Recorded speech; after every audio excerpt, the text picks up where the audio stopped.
November 15 Chennai super கிங்ஸ்க்கு ஒரு முக்கியமான டேன்னு சொல்லலாம். பிகாஸ் ரீடென்ஷன் லிஸ்ட் ரிலீஸ் ஆகிற பிளேயர்ஸோட லிஸ்ட்டை அவங்க சப்மிட் பண்ண வேண்டிய லாஸ்ட் டே.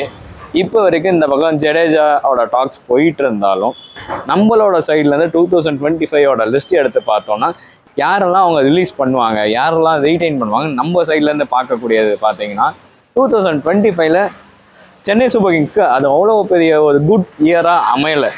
ஏன்னா அன்ஃபார்ச்சுனேட்டாக அவங்க கேப்டன் ருத்ராஜ் கைக்வாட் ஒரு இன்ஜுரினால வெளியே போனாது, நிறைய கொலாப்ஸும் நடந்தது. பட் லாஸ்ட் ஒரு எண்டிங் ஸ்டேஜில் வந்த சில பிரைட் ஸ்பாட்ஸ் என்னன்னு பார்த்தீங்கன்னா ஆயுஷ் மாத்ரே, டெவால் பிரேவிஸ், ஊர்வில் பட்டேல், இந்த 3 பேர் சும்மா சிஎஸ்கேவோட ஒரு பேட்டிங் ஆர்டரே மொத்தமாக ஒரு ஃபயர் பிடிக்கிற மாதிரி பண்ணிட்டாங்கன்னா சொல்லணும். நம்மளோட ரிலீஸ் லிஸ்ட் யாரெல்லாம் இருக்கும், நம்மளோட கெஸ் என்னெல்லாம்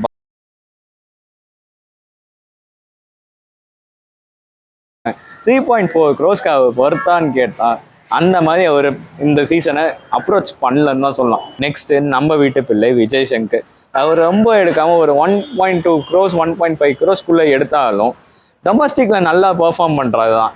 பட் ஐபிஎல்னு இந்த ஸ்டேஜ் வந்தால் அவருக்கு என்ன ஆகுதுன்னு அவருக்கும் தெரியல, எங்களுக்கும் தெரியலங்க. நெக்ஸ்ட் எல்லாருக்கும் தெரியும் யாரை நான் சொல்ல போகிறேன்.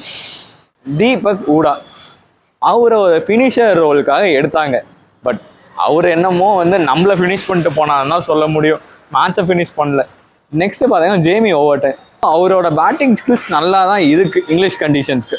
பட் நம்ம ஊர் கண்டிஷன்ஸ்க்கு அது செட் ஆகுதா, அது மட்டும் நம்மளுக்கு கொஞ்சம் டவுட்டாகவே இருக்குது. என் சைடில் நான் ஜேமி ஓவர்டன்னு வைப்பேங்க.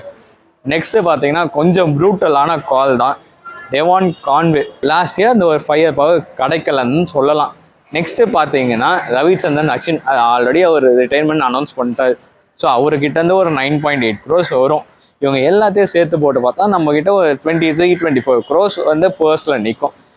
ப்ளஸ் சைட் பை இந்த பக்கம் பார்த்தீங்கன்னு வைங்களேன், ஆல்ரெடி நம்ம பேசியிருந்தது தான் ட்ரேட் விண்டோ.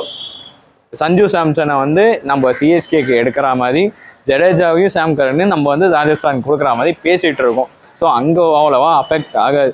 பட் நம்மளுக்கு இப்போ முக்கியமாக என்ன தேவைன்னு பார்த்தீங்கன்னா ஒரு ஃபினிஷர் ப்ளஸ் ஒரு நல்ல ஒரு பவுலர், இந்த ரெண்டும் தாங்க வேணும். ஏன்னா ருத்ராஜ் கைக்வாட் வந்தது அதை வழி பார்த்தோன்னா ஆயுஷ் மாத்ரேவும் அவர் கூட பார்த்தீங்கன்னா ஷேக் ரஷீத். அப்படி இல்லை, நம்மளுக்கு ஒரு இந்தியன் ஓப்பனர் தேவை.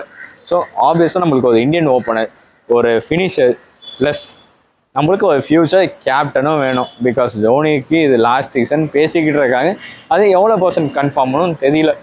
பார்க்கலாமே. நவம்பர் 15 அதோட ரிட்டென்ஷன் லிஸ்ட் நம்மளுக்கு வந்துடும். அது வரைக்கும் வெயிட் அண்ட் வாட்ச்.